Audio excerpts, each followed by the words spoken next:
we think that the incremental gains are so marginal that to maintain the weight, to increase cost is not really where the market is headed.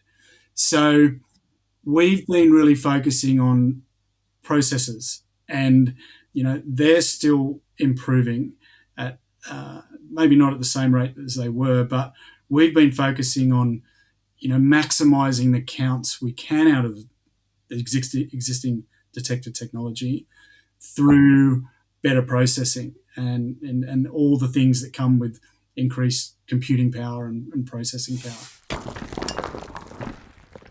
Today I'm talking with Todd Houlahan. Todd is the director at International Mining at Olympus, and Olympus build portable XRF instruments, and have done so for many years. So when I started IRC, that was the first instrument I bought. It was a bit of an investment, but I always wanted to just walk around as a geologist, point at soil and rocks and know what elements are in it. So the instrument was a game changer for me, and we rent out a bunch of these instruments, and we love talking to our clients and hearing how they work and how we can improve their workflows. So no better person to talk to than Todd to hear about what the latest is in innovation in portable XRF, what problems are being solved, and what new technologies are coming out. So I hope you enjoy the discussion. Let's get into it. Hey Todd, how's it going? Very well, how are you?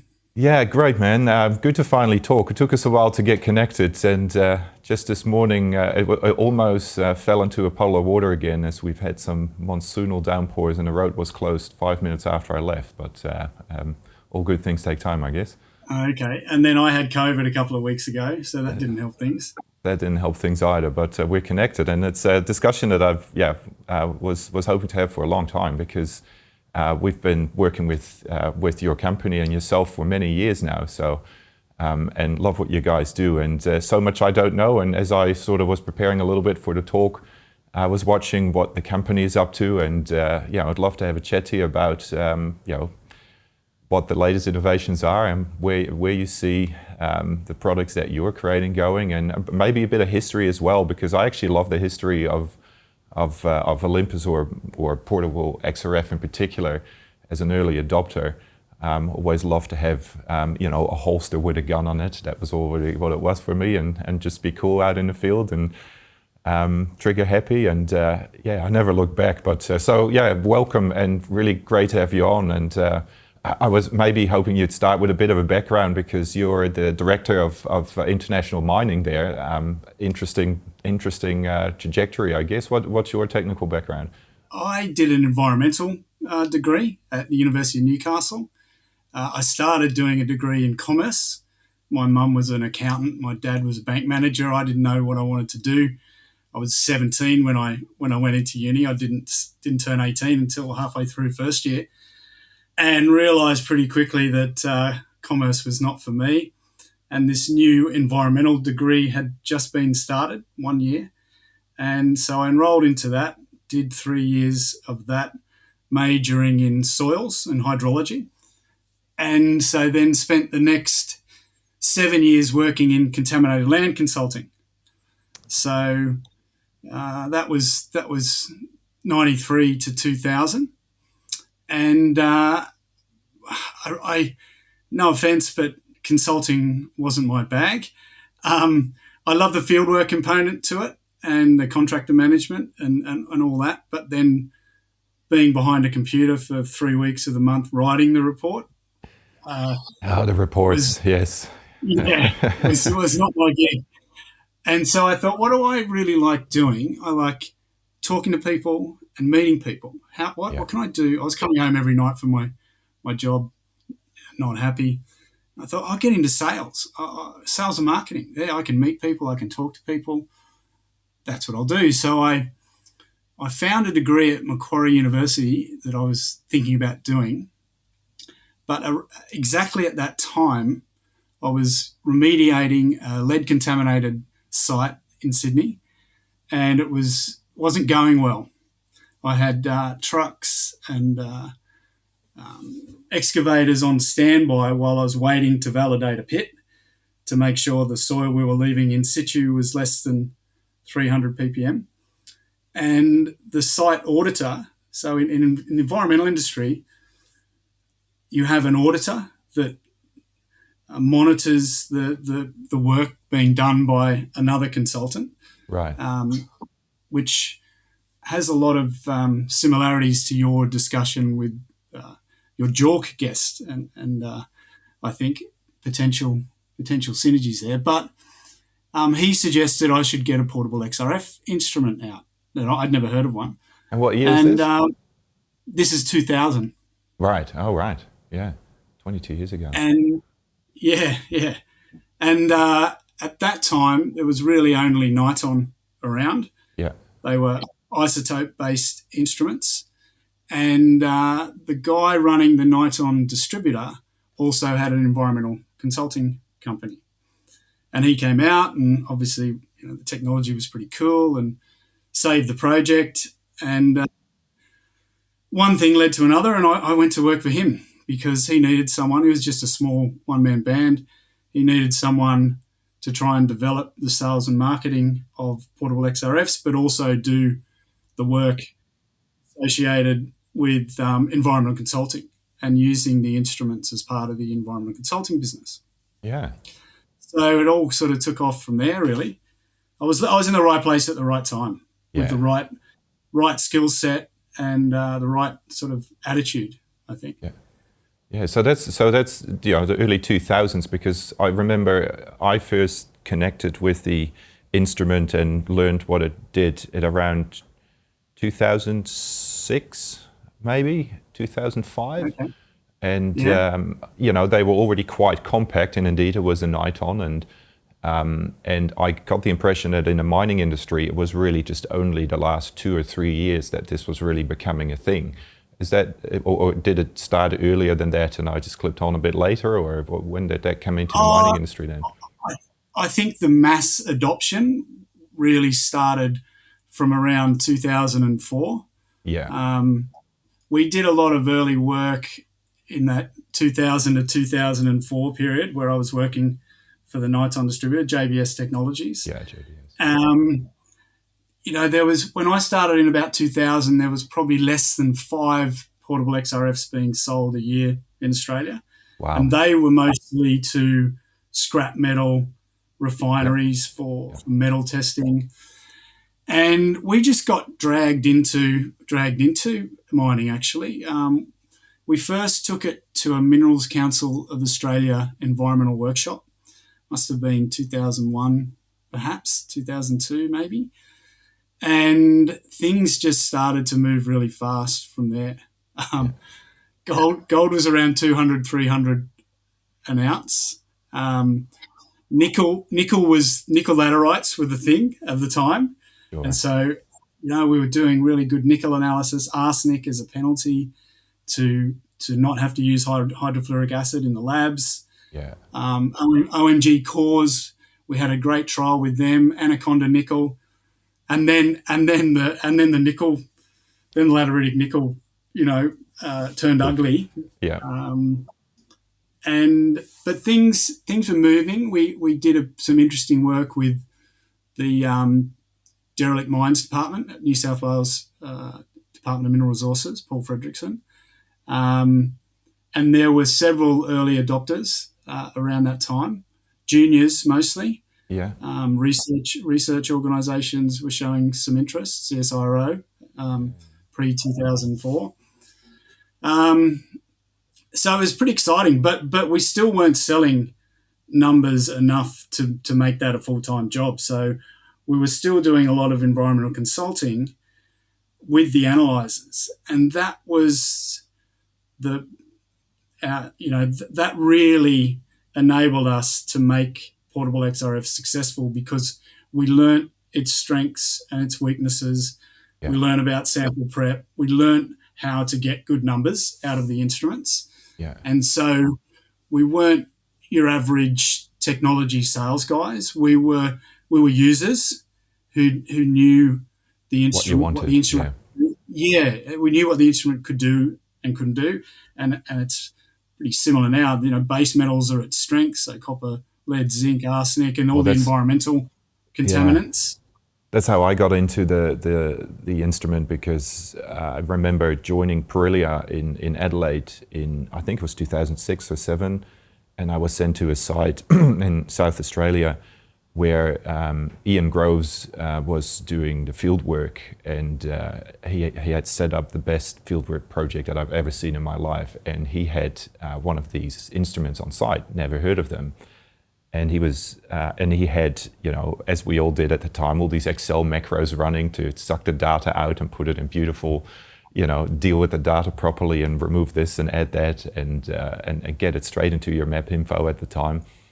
And I was blown away, because you could literally, and we did this one day. And it was probably not the right work health safety approach at the time, but we had 1,000 soil samples in situ, because this was lead and zinc, and it works brilliantly on that. Yep. And the soil profile was perfect for it as well. You just kicked your heel, put the instrument down, 40 seconds, bam, and move on. And we did 20-meter space soils, and literally a day later we had drill targets, and we had a drill rig following us, and we had this meticulous, and I was, usually that would take you 6 to 8 weeks of soil sampling teams out there. And I thought, wow, why isn't everybody else doing this? And the whole process around it. So I got hooked around that time as well. Always wanted to have one of them. The first thing I bought with RSC, actually, when I started, apart from a laptop, the first thing I wanted to buy was Portable XRF, and it was a Niton at that time. I didn't know you worked for Perilia. That's really interesting. Yeah. Have you got context? What's that? Have you got context there, or did you know some people there?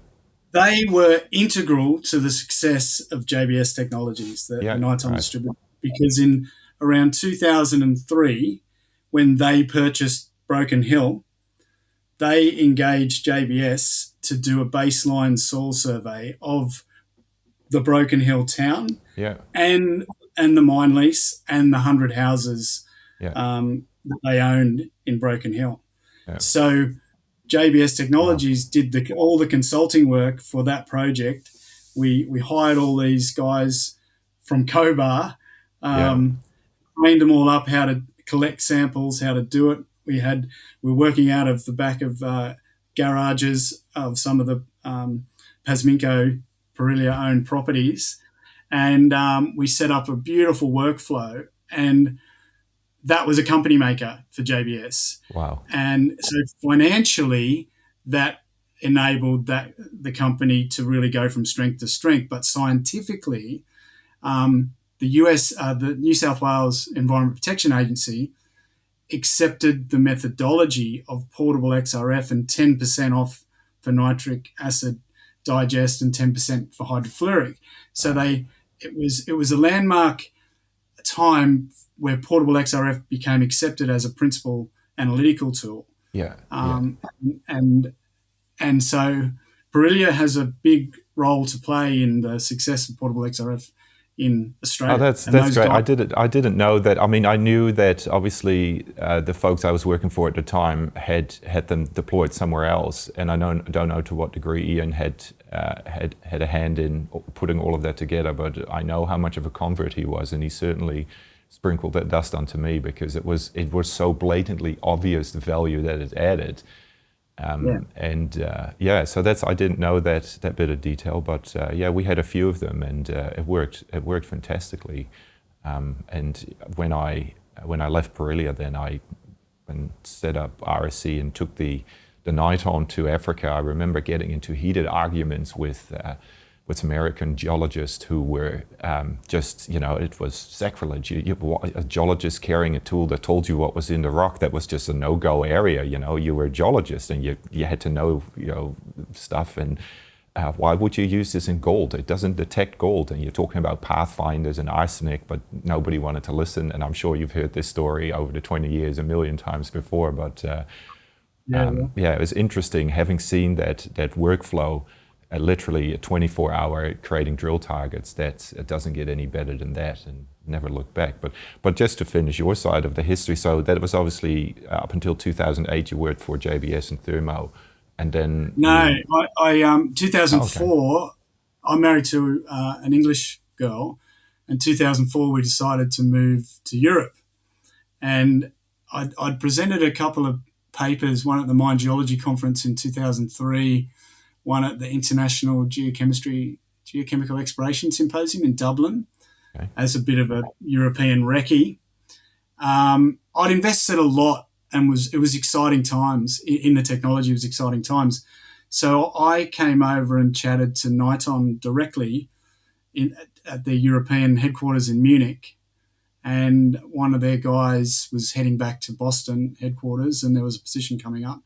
So chatted to my wife. It's not the UK, but it's closer than Australia. So we moved to Munich for 4 years Okay. to work directly for Niton as the looking after the distribution network in Europe Yeah. and Africa Yeah. across all markets. So yeah, I was always doing all markets. So when I say all markets with XRF, it's scrap metal, it's environmental, it's Hallelujah. electronics, it's children's toys, it's lead and paint, it's Hmm. or alloys. So I was always doing all markets, but I was, you know, environmental and geochemistry was my gig. And then, but the team that the people at JBS built after I left was a really fantastic team, and you probably know a lot of those guys.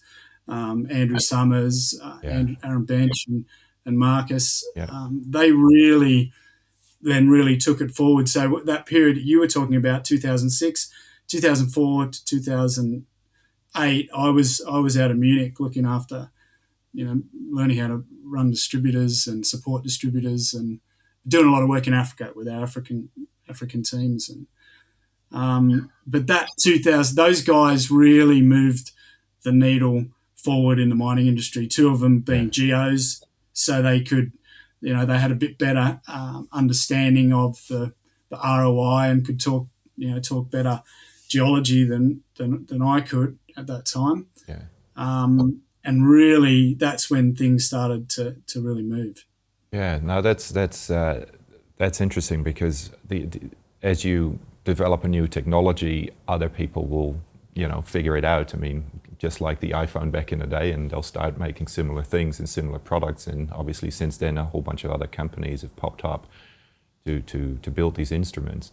And I remember back in the Aprilia days, there was another geologist working there. I think he was Canadian, could be American, but he said, it's not that difficult. You can just buy these things, off the internet, and you can build one of these things yourself. And he did, and argued that the 50 or 60,000 bucks that you had to pay at the time, I can build one for $4,000, and he actually did. And I spent a few years talking to him because it was new technology, and I've always been interested in new technology. And I thought at the time, maybe we can do something like this, build this thing, as a bit of youthful enthusiasm.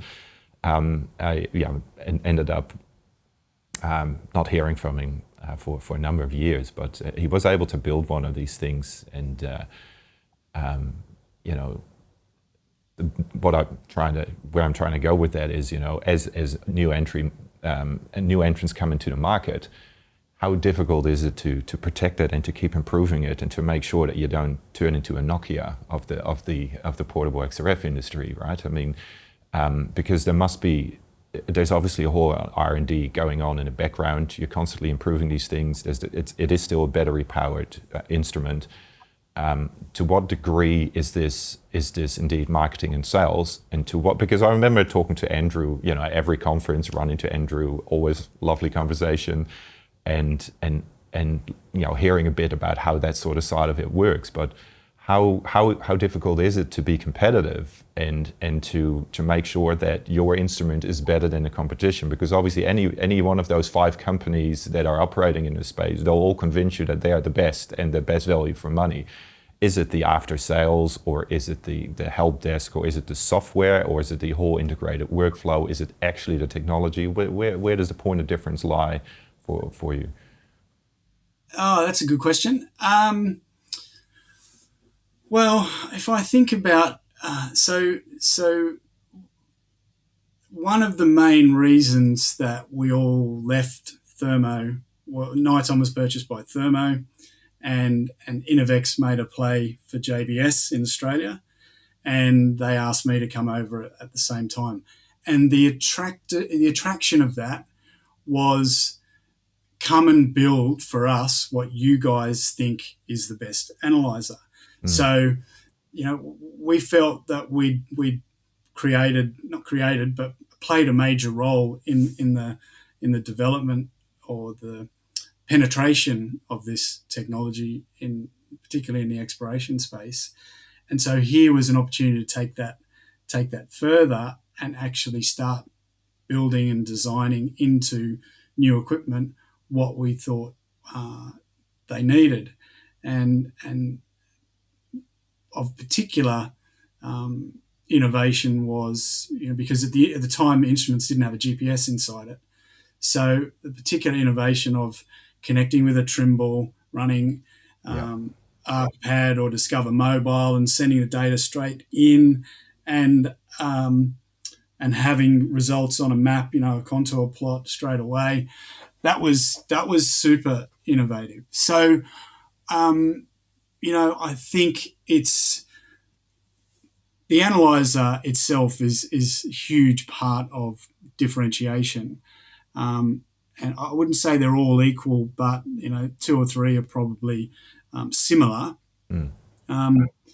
But I think what the point of difference that we were able to create from Innovex through Olympus and what is now evident was there were guys waking up each day committed to supporting minerals customers only, and several guys, whereas none of the other portable XRF companies had that commitment to having to wake up each day and pay their mortgage on direct support and innovation and advancement of this technology.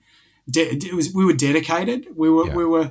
It was a real team effort, aligned mission to really move the needle, and by that we just learnt what the industry needed.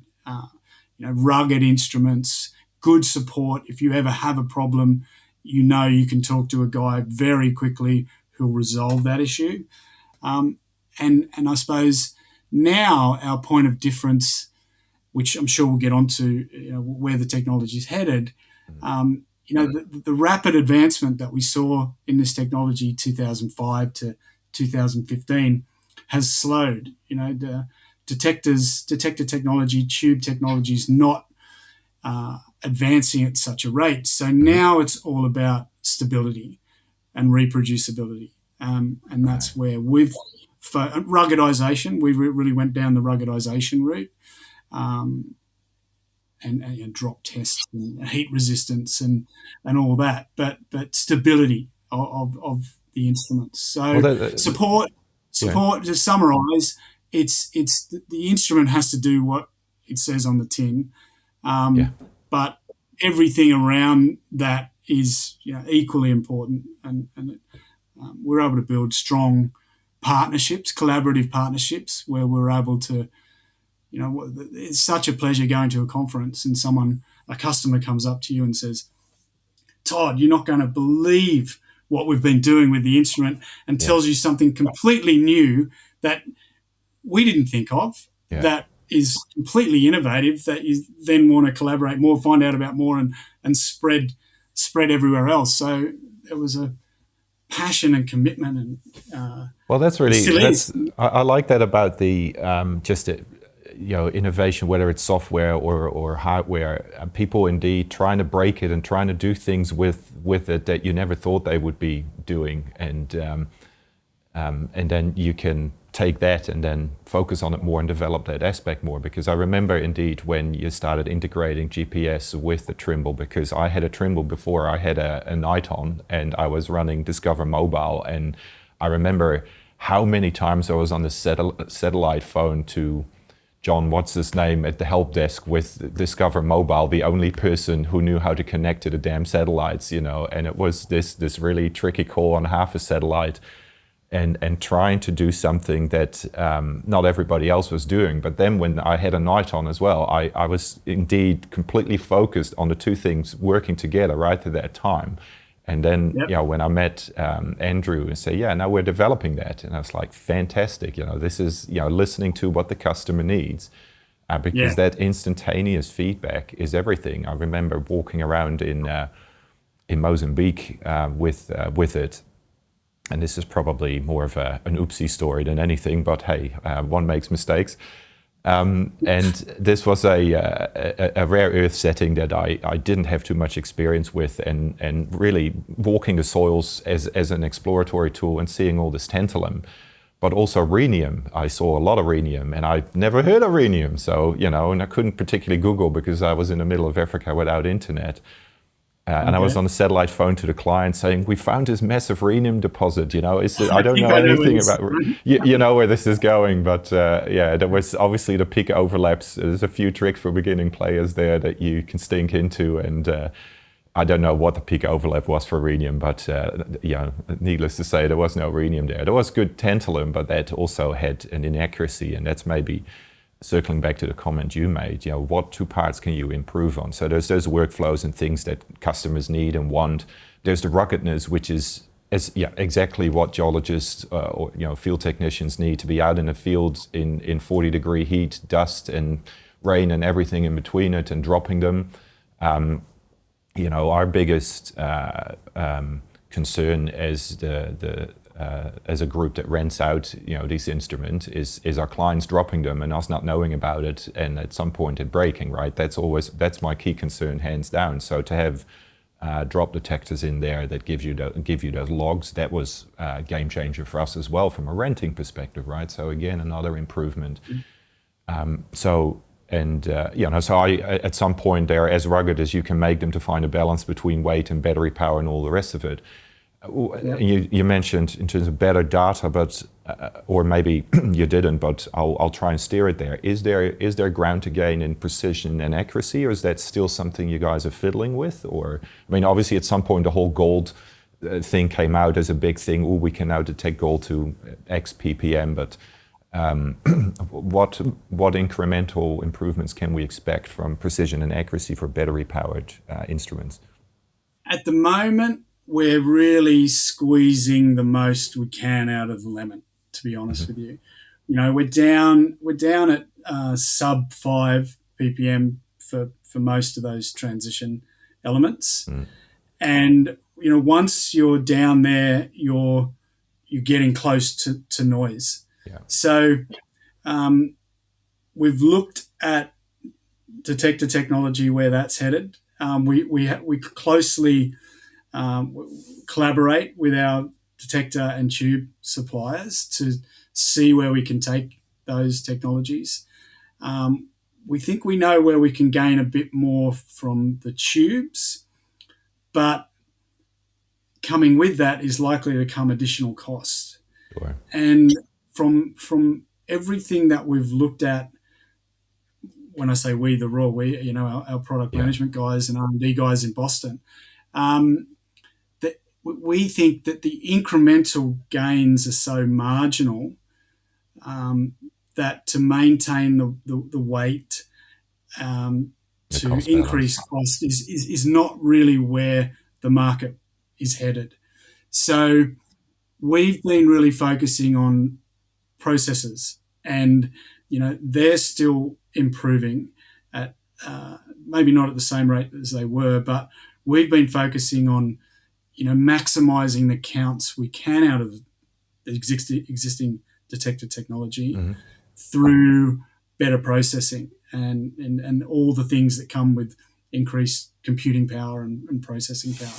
So it's like imputing data on a live stage or something, or post-processing of data in the instrument itself. Post-processing data mostly.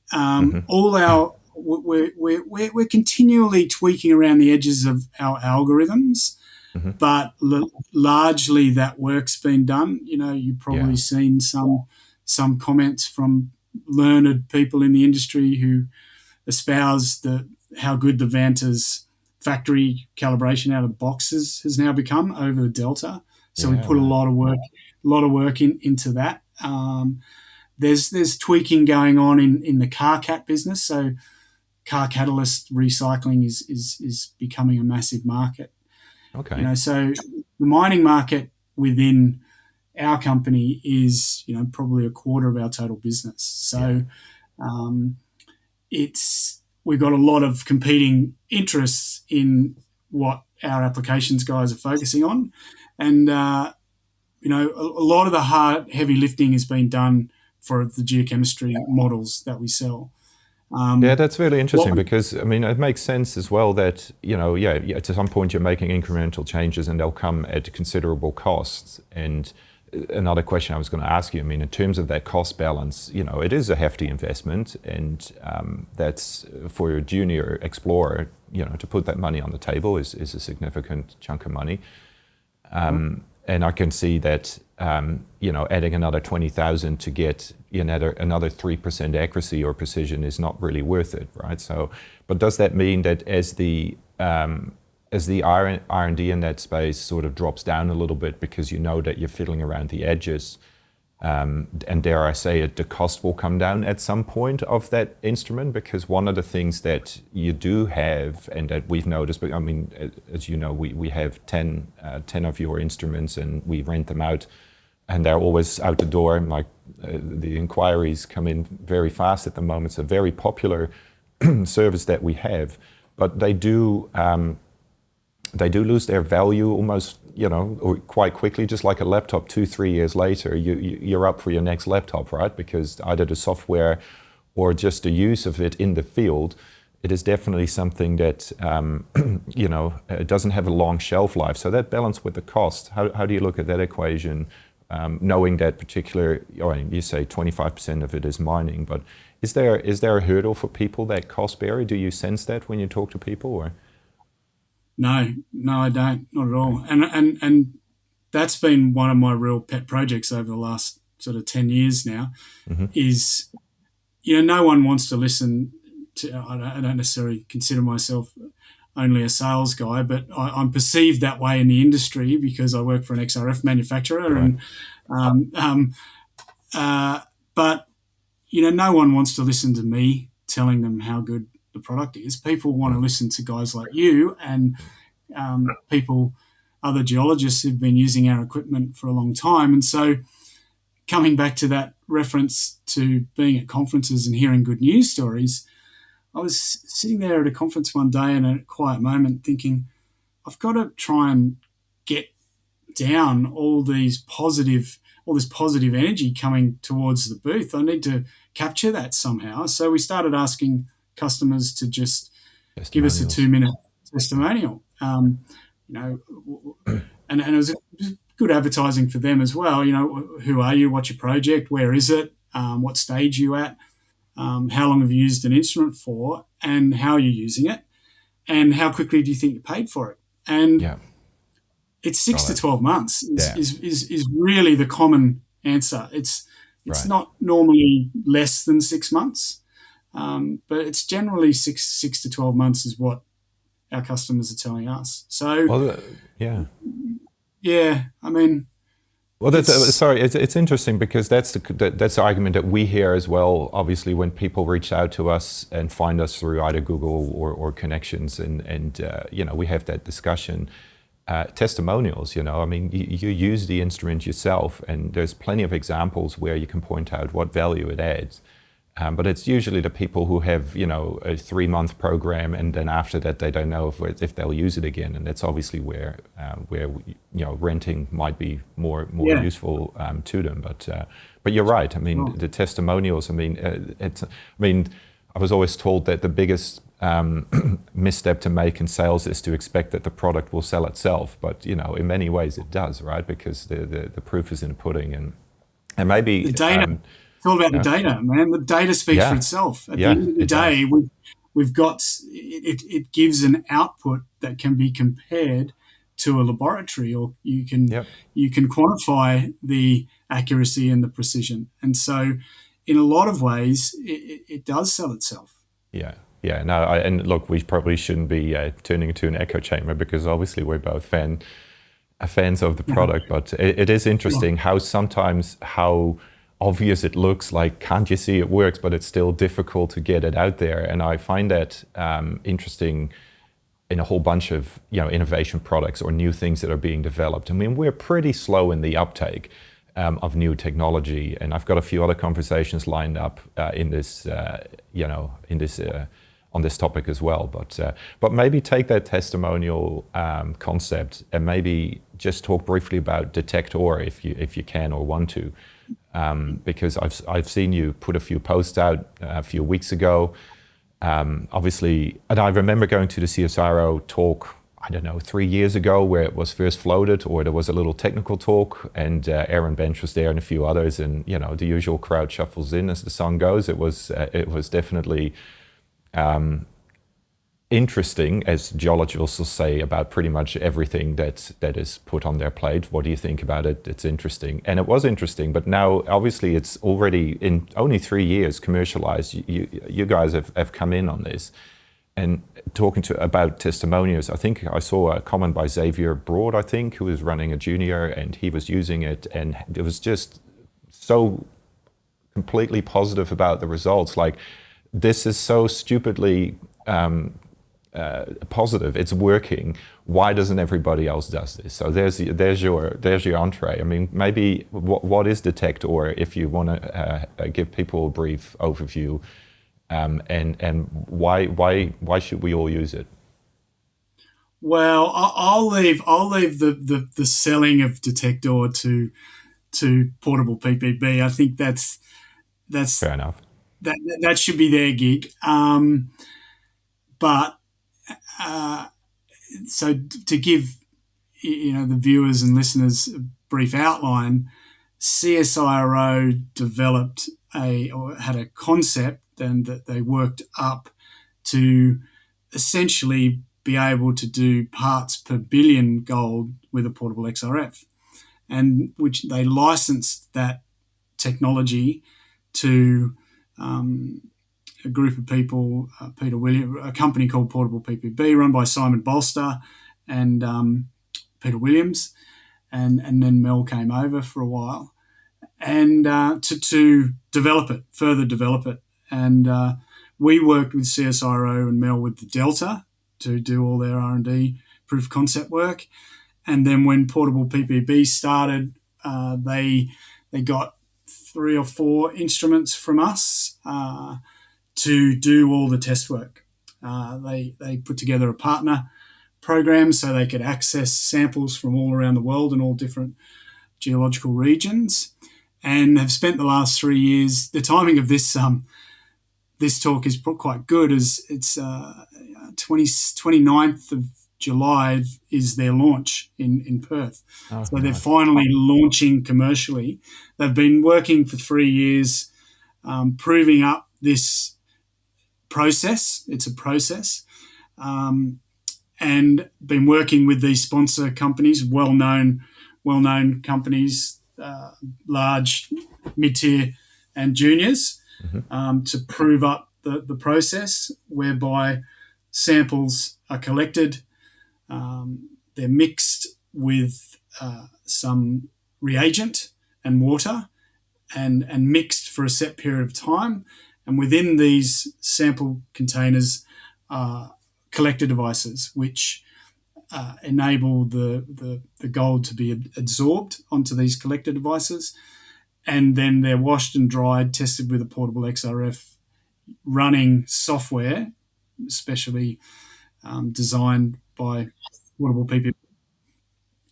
Then there's a QA/QC component, whereby a result for gold in that sample in less than around to about 20 parts per billion. The whole process takes about 8 hours, and those going to diggers are probably going to be some of the first people to really see a large launch. We've worked with Simon Bolster for the last 10 years. He's bought a lot of Portable XRF office for various companies that he's worked with. So we've known Simon for a long time. So it is quite exciting. Now, I haven't been out in the field, done the process, and validated anything myself. I have been involved in the optimized calibrations that we've developed for the detector collector devices, and have seen and talked to a few people who've been part of that sponsorship partner program that they've developed over the last 3 years. And I haven't heard anything negative, Yeah. only really excitingly positive. And they're not saying it'll produce exactly the same results as the lab, but to be able to, like you say, you did with Perilia all those years ago and lead zinc, Yeah. to be able to develop drill targets now using gold in a matter of days is genuinely Game changer. It's a game changer. I mean, it's an absolute. I mean, the amount of. I mean, pathfinders still work, I would say, I don't know, 6, 7, 8 out of 10 times for gold. And if you're clever, you can certainly get your instant arsenic results and at least submit those samples that you need to submit for gold to the lab, which obviously condenses your cost and speeds the process up. But you still have to go through that process, and if the connection or if the relationships aren't as strong, then you're still uncertain, and there's just often too much uncertainty for you to make the right recommendations at that point in time. You're close to it. It feels like you're almost there, but it's not quite it. So this definitely, if it goes from 4 to 6 weeks, or right now in the industry 3 months for some labs, right? To a couple of days with some minor field processes that a few fieldies can carry out at small cost. That's a game changer, absolutely. And so that leads you to your next question, which will be, why will people be reluctant to adopt? I think that's maybe where you like to head. Yep. Why do people not adopt technology that's seemingly hitting you in the face that could potentially add value? And I've seen that for 20 years in all sorts of different markets. And I think there's several factors. I think there's personal. Some people are more inclined to try something new, but there's also time and money constraints. Even what I see with someone who has acquired a portable XRF, and you tell them, look, you do a bit of orientation work at the beginning to understand what you're doing well and what you're not. There's even some reluctance to go to do that, to get things working for themselves, because they're time poor. Yeah. Other companies are financially restricted, but there's also risk. And in our game, what I see the most reluctance around is change. And I think you've had this subjects come up in some of your previous podcasts. And so when you want to change process particularly in a mining operation where there's so many connected parts of the process, you're not just affecting your exploration department or your mine geology department, you're affecting processing and haulage, and there's risk associated with doing something differently. So that is a big factor as well. Yeah, you hit the nail on the head there, and I sense this as whether it's small companies, big companies. I mean, somebody needs to be given the authority to be, exploratory, and to give it the bandwidth to try new things. And boards are about risk reduction and not taking these steps into the unknown, because this is fair and tried. We'll do this because this is our budget that we have, and if this new thing of yours doesn't work, then maybe it does work. And I guess the other side to that is there's obviously probably a generational thing as well. There is a conservatism in the governance space, perhaps, that you don't necessarily see in the exploration managers coming into the game now. There's a lot of new faces coming in, and these people are very tech savvy. They're not just your classic geologists anymore. People come in geology most of the geologists from particular universities that you meet have some Python coding experience, something that we never learned when we went through uni, right? So, and that gives with it, and they know how to drive whatever software because they probably grew up with playing Minecraft and all the rest of it. So, there is an interest in new technology, but it hasn't really come up all the way to the through the food chain to the decision makers. But it is definitely coming, and we're working with people who are actually completely opposite. They're super innovative and they want to try these new things. So yeah, I'm particularly keen about this, and it doesn't feel like a huge investment to make, right? On the grand scale of things, we're not talking millions of dollars. No, you're not. Definitely not. And once those testimonials really come out, and case studies, right? A couple of pages, case studies, 2-page PDF to send out to a client, that's super helpful. So yeah, I'm really excited about that. And we're obviously sharing a booth with you guys at Diggers every year, which is great for us because we talk to your clients and you talk to ours, and we really get it down to the shop floor. But this talk will probably come onto the internet, onto YouTube after the conference. But I didn't know there was going to be a presentation on it. But yeah, I'd love to see what comes out of that. Yes, yeah, no, I'm excited too. Right? This is could be genuinely super exciting. Yeah. There is some grunt work to be done on the ground by individuals, so it is a real change of process. So it'll take the industry a bit of time to get their head around that, but I think once people start to see how quickly you can generate targets, using gold values in the field, it's going. I won't say it'll sell itself, but you would have to think it's got a lot of legs, which is why we, committed to supporting those guys 3 years ago and working with Sterk before that.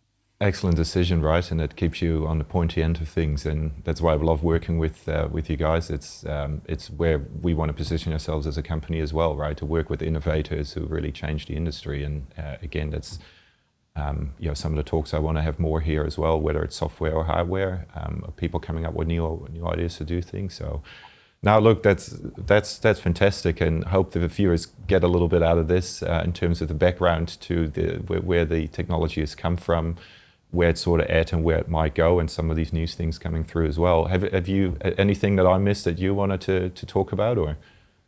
I'm probably only two other things. I think all that innovation that we've been a part of has been collaborative, and people coming to us with ideas, Geotech with their box scan work, the core scanning, putting XRFs on core scanners. I did actually note that down, so that's something that I did want to talk about. Yeah. And the portable PPB stuff, and so what we've released a year ago or so is a Vanta IX is called. It's a Vanta in a box, in a rectangular box, designed for being able to automate and put into automated processes.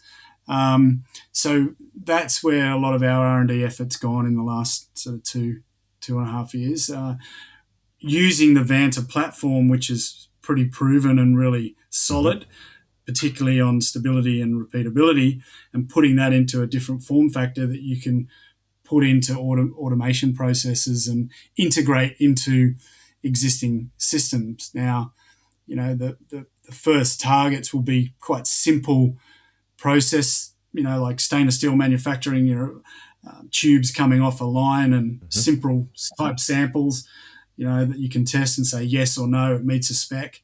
But we've already started to do some work in some bulk commodities, taking a sample off a conveyor, doing some sample prep to it, making a puck, and then presenting that to this system. So So what? Sorry. That's So what it is really? It's obviously Portable XRF only has a a penetration depth that is quite narrow and obviously gives you only a very small part, and you deal with distribution and natural inherent variability of whatever it is you're testing. So this is really yes, a system that has a more what's the right word? It covers the entire sample, I guess, because I read a bit about the XRF technology in paintings where they literally detect every square millimeter of a painting. And that's obviously where core scanning is going now as well, right? With the actual high resolution pXRF scanning of whatever it is you insert in that. But what you're talking about, you still need to prep and have it homogenized to a degree, but then there you don't have that penetration depth issue because it's coming from all sides. Is that sort of what we're picturing here? oh well, there's a fair bit to unpack there. Yeah, sorry. I mean, it goes back to some of your other talks about fit for purpose and data quality objectives, and it kind of depends on what your needs are, what you're trying to measure. We've got it's called an automated product sampler. I'll send you the link so you can maybe put it in Yeah, in the in the description. comments afterwards. And we've got a webinar on it. The work we've done so far has been on coal, where we've partnered with an integrator to develop the sampling system off the conveyor, to do some sample prep, to make a puck that allows you more representative results on subsampling off a conveyor. But Yeah. I see huge number of opportunities in this in the automation, Hmm. putting XRFs in other locations within our industry. I think there's endless number, and ultimately it comes down to the sample type, right? It is so often in this game is give us a perfectly prepared sample and we'll give you a fantastic result, perhaps pre-calibration, but definitely after calibration, most likely. It's all been about, if you don't want to do that sample prep, which is your classic case out at Perilia, just testing on the ground because it was dry and fine anyway. Hmm. What type of sample do you want to test? And we'll try and develop a workflow that gives you decision level data to make your decision. Yeah. So it'll who knows where this particular Vanta IX product will go, but it's got a lot of legs, I think. Yeah. I mean, Liquids, and we're doing the some work way. in the liquid Look, space. okay. Yeah, Yeah. we've, Yeah, we've done it. my mind is racing. I mean, I can see, so when you mentioned fit for purpose, and it's a term that we roll out too often, but it's probably because it works and it's the right way Yeah, to sort of look at the problem because, yeah, the problem obviously is if it's not dry and homogenized, then, yeah, you got to watch out what you're doing and you got to be aware of the measurements that you're collecting and whether they are representative. So when you then extrapolate that to soil that is a bit wet or isn't as homogenized for whatever profile processes, or you're dealing with RC chips, the old zap through the bag, conundrum. If you want to speed things up, do you want to set up, I mean, I've done everything from zapping it through the bag, through zapping it through a different bag, bring it into the car, putting it in a cup, putting the film on it, drying it, and everything in between to see what the difference is. And it really comes down to what you want to get out of it. If you want to report it to the market as a lab equivalent, then you're probably going to struggle. But if it is to pre-select your samples to save you some money, then who cares if it's a bit wet or not, right? And that's and what you're describing is it sounds like is a technique that will give the operator more choice along that spectrum to get more representative samples.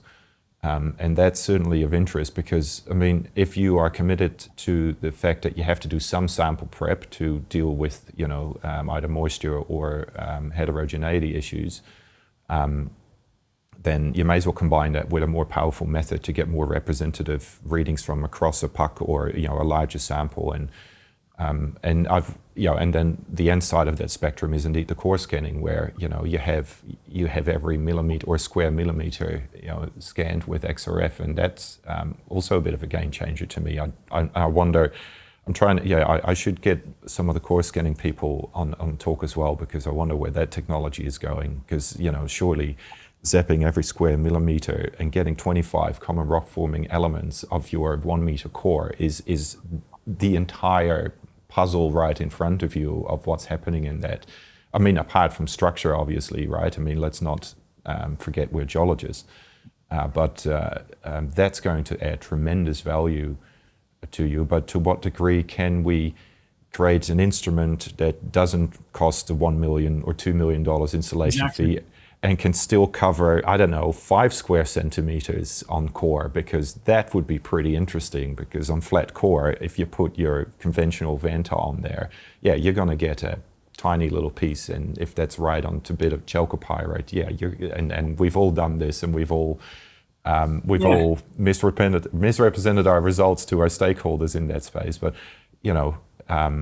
there's probably along that spectrum, sorry, I'm just thinking aloud here, but along that spectrum, there's probably more research to do to see if there's applications that take some of that purpose up the next level. Well, I think it's a fascinating development that I've seen. We've seen us, go from, shooting, not doing a lot of sample prep, sort of the industry coming around, after 2013 when Portable XRF got into JORC, into table 1, and so, okay, tell us your workflow, tell us your method, is it calibrated? That was really good for Portable XRF. The Camiro project in Canada was really good for Portable XRF to highlight areas the manufacturers could improve and warn users of what to look out for that could go wrong. And then some of the work a lot of companies have done with developing sample prep equipment, field sample prep equipment, to get better samples. Mm-hmm. But I think we're coming full circle now, and we're starting to see instruments used on core scanners doing just multiple measurements along core. Yep. I deal daily with our customers who are still doing core and happy with the qualitative, semi-quantitative value of that data. And I don't know if you saw the talk on PDAC Online by James Buskett at Nevada Exploration, and there was Aisha Ahmed's talk at the Chile Explore Congress based on the paper that she did at Codes. Both those are some of the most interesting papers that have been published lately, and are about work on unprepared samples being able to deliver really meaningful data, with Aisha's copper fertility and James's on stratigraphy, on deep holes, being able to manage drilling in real time at depth to produce stratigraphy that is looking almost as good as their lab data. So it's a really interesting time again in Portable XRF, even though it's ubiquitous. There's still a lot of really interesting stuff going on. Well, on that point, and I haven't read that paper, but from a grade control perspective as well, we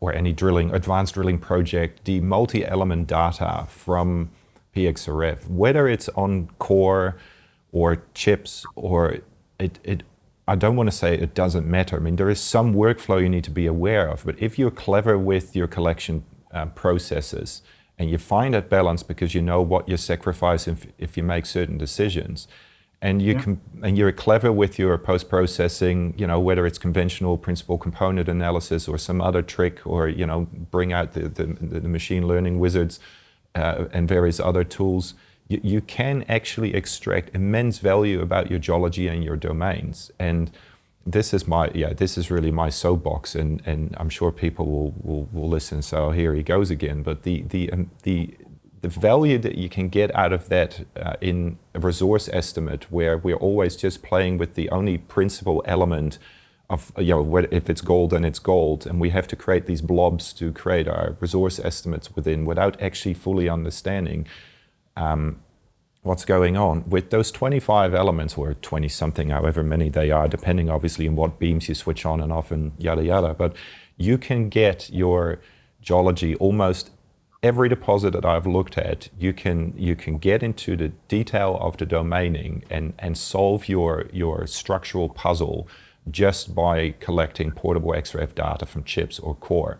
And yes, you can put your findings out and talk about the levers, where you set them in terms of accuracy and precision and fit for purpose and preparation and all the rest of it. But those solutions are there. Yeah, so full circle is a nice way to put it.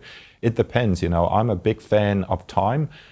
Time is a variable, so if it's fast, then you're winning, because decisions need to be made fast, and you lose a lot of value in time, and time is money and all those sorts of things. If I can get on the ground and point it at the soil and I get, plus or minus 50%, it doesn't matter whether it's accurate. It doesn't matter, because all I need to know, if there's a red blob and a blue blob, and if there's red and there's blue there's something happening in between and it's different. And where that line lies exactly, we'll figure that out later, right? And it's the most often heard argument is that, it's not precise or accurate enough. And I said, well, then you're using it the wrong way. So. It depends on what you want to do with it, Yeah, exactly. And the beauty is you can always test whether it's doing what you need it to do. Yeah, so, and well, copper is actually interesting raising that, because for all the projects that we've worked on, the correlation is it's staggeringly, online, and people, in the JORC space, I always joke about the JORC police coming in and kidnapping your babies, right? Because these people are out there in their full armored suit, ready to blast down the doors and shoot you for some transgression that you've made. But there is really, as far as I'm concerned, as long as you demonstrate that correlation and you have some science behind the process that you're following, it's super accurate, right? You have your standards there, you've got your correlation with some assay data.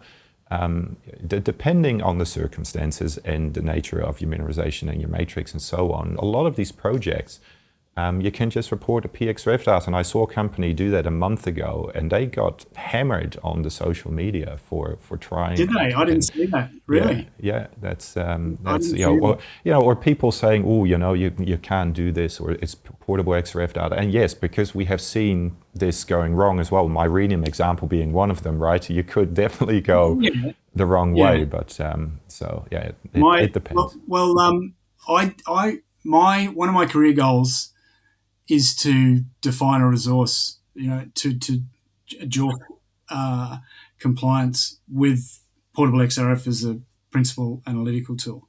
Yeah. And copper would be perfect to do that, or zinc, or lead based metals. So I went and did a JORC workshop, PDAC, the weekend before PDAC one time, and I was so disappointed, because it was all about the 2 days started with the data set. There was no examination of the data set. The whole calculation of the JORC resource started with the data set. And talking to a lot of people over the years, there's nothing within JORC, or I don't know 43101 as well as I know JORC, but there is no reason you could not do it, as far as I can see, as long as you've got all the QA/QC to back you up. Let's talk about that briefly, because that's, I'm sure, quite a misunderstood point, and perhaps something very relevant for this for the audience. And you're right. I mean, the JORC doesn't say your accuracy must be this or your precision must be that, and the JORC code doesn't say you can't use. It is sampling data, because you've collected samples and you've measured it. I mean, labs have XRF instruments sitting in a lab, they are just a bit more powerful, but the technology isn't necessarily any different, other than it's a weaker signal, if you like. So whether it's fit for purpose is up to the competent person to decide, and only up to the competent person, right? So there is nobody who will write in a complaint and say, well, this just, unless you've obviously done that technical due diligence side wrong, and there is a bias, you haven't dealt with it, or whatever else it is you do. But so no, I believe that should be possible, and if you do your homework well, copper is definitely where I agree that should be possible. Talking about NI 43-101 briefly, I mean, there is I mean, it's also not prescriptive, but as far as I understand, and I'm not an expert on the Canadian reporting regime, but there's certainly an increased interest that I've noticed over the years as to the actual technical detail. And I talk about that briefly in previous talks, I think with Steve Hunt, for those who are interested. But I've definitely seen comments coming back to report authors and qualified persons saying, you can't do this. And the example that I mentioned was the amount of duplicates at some point that I took. I mean, it was 5% and it wasn't enough. And I was absolutely blown away because, how can they possibly tell me for that deposit that's not enough? But they're a bit more stringent as to what they consider acceptable or not. And I think that's still coming all the way back to the old Busang and Briac stories of the day, where people are very reluctant to essay the whole core and all that sort of thing. And I'm going to talk about it in another talk at some point. But so I think there's probably, if you would adopt it anywhere, I would say the JORC or Australian reporting regime is probably more flexible with that. And I can certainly see that happening. What I would propose is we do it just alongside a normal JORC calculation, so we can actually demonstrate. I'm not suggesting we want to. People want to launch portable XRF campaigns and start defining resources based on JORC. No, I'd like to do an academic study with a company who are going through the process and have an XRF and do it side by side the whole way through and demonstrate that it can be done. To just put a line in the sand there and say, look, and I know there's people who have done it. They're private companies that haven't been published. Mm-hmm. So that would be really exciting. It'd be another sort of milestone in the progression of this technology. Yeah. No, that's a good point. And maybe we should connect offline about this, because I'd be keen to. I mean, we've got a whole bunch of deposits, obviously, that we work on, and a few copper deposits that we're working on right now. So might have clients who are interested in that as well. So that's like you said, that's another step in the right direction. But like everything, every new technology, it's about using it properly. Nothing, in that sense, nothing will ever change in terms of how we look at these things. But I agree, that would be. I think it's possible, but you'll get pushback, watch this space, I would say, for everybody, anybody listening. But let's talk about that. You mentioned one more thing that you wanted to bring up there. You said you had a couple of things there, but we got sidetracked a little bit, which is probably my fault. We did too, yeah. That's not unheard of for me. Well, that's all the fun part of this. I mean, to me, it's just talking about what you're. Being so immersed in the topic and daily. This is your bread and butter.